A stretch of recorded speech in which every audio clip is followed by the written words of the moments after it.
प्रश्न उठता है कि हम विभव की गणना कैसे करें, उसकी कैलकुलेशन कैसे करें। तो आपने सुना कि यदि हम किसी धन आवेश के पास दूसरा धन आवेश लाते हैं तो इनके मध्य प्रतिकर्षण बल लगता है, या अगर एक आवेश के पास से दूसरा आवेश विपरीत आवेश लाए तो इनके बीच में आकर्षण बल लगता है।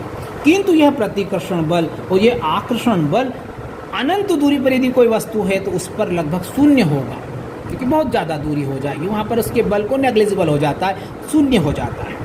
अगर मैं इस आवेश को इसके पास लाऊं तो यह प्रतिकर्षण बल के विरुद्ध मेरे को कुछ कार्य करना पड़ेगा, और इसी कार्य के द्वारा हम विद्युत विभव की गणना कर सकते हैं कि जब किसी आवेश को हम किसी अन्य आवेश के विद्युत क्षेत्र में लाते हैं तो हमें इस आवेश को इसके विद्युत क्षेत्र के अंदर लाने में कुछ कार्य करना पड़ता है।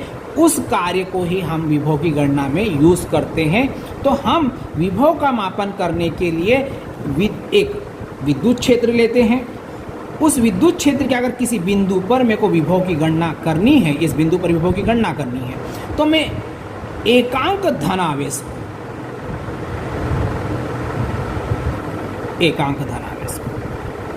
अनंत से, अब प्रश्न उठता है कि अनंत से क्यों? क्योंकि अनंत पर इसका प्रतिकर्षण या आकर्षण बल शून्य होगा, अर्थ वहाँ पर कोई विभव नहीं होगा।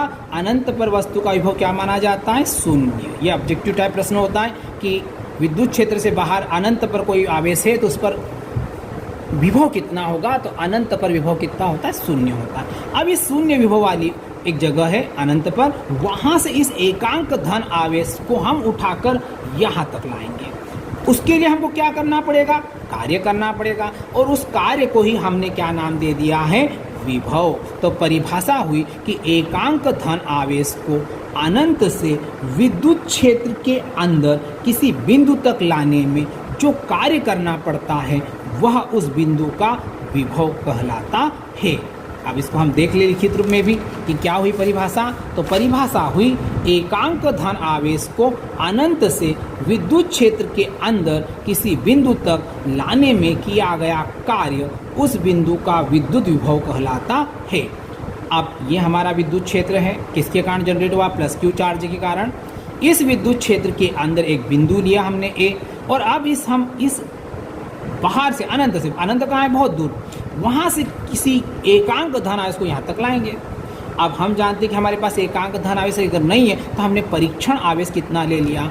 Q0 को। अब Q0 आवेश को अगर हम वहाँ से उठाकर यहाँ तक लाएंगे तो जो कार्य करना पड़ेगा वो निकाल लीजिए।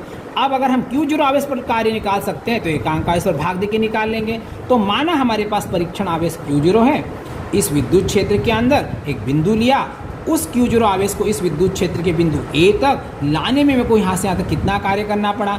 W कार्य करना पड़ा। तो Q0 आवेश को लाने में W आवेश कार्य करना पड़ेगा, तो एकांक धन आवेश को लाने में कितना कार्य करना पड़ेगा? W by Q0। तो यही उस बिंदु A का क्या बन जाएगा? विभव। तो विभव का सूत्र हुआ कार्य बट्टे आवेश W बट्टे Q0। अब इसका मात्रक देख लीजिए, ये फार्मूला बड़ा इंपॉर्टेंट है, ध्यान रखना।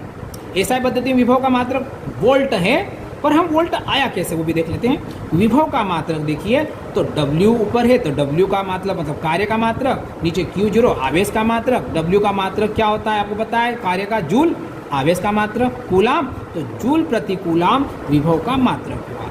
यदि मैं एक कूलाम आवेश को किसी बिंदु तक लाऊं अनंत से और मेरे को 1 जूल कार्य करना पड़े तो हम उस बिंदु का विभव कितना कह सकते हैं? 1 वोल्ट। एक बार फिर समझ लें 1 वोल्ट की परिभाषा कि एक कूलाम आवेश को अनंत से विद्युत क्षेत्र के किसी बिंदु तक लाने में यदि 1 जूल कार्य करना पड़े तो हम उस बिंदु का विभव कितने वोल्ट मानते हैं? 1 वोल्ट मानते हैं।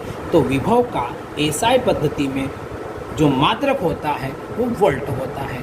इसके बाद स्मॉल मात्रक भी होते हैं, मिली वोल्ट, इसके बड़े मात्रक भी होते हैं, मेगा वोल्ट, गीगा वोल्ट, ये बड़े मात्रक हैं। लेकिन हम बात करते हैं आगे की कुछ कि विभव कैसी राशि है। तो विभव अदिश राशि है, विभव में परिमाण होता है, दिशा नहीं होती है, इसलिए विभव कैसी राशि हुई? अदिश राशि। धन्यवाद।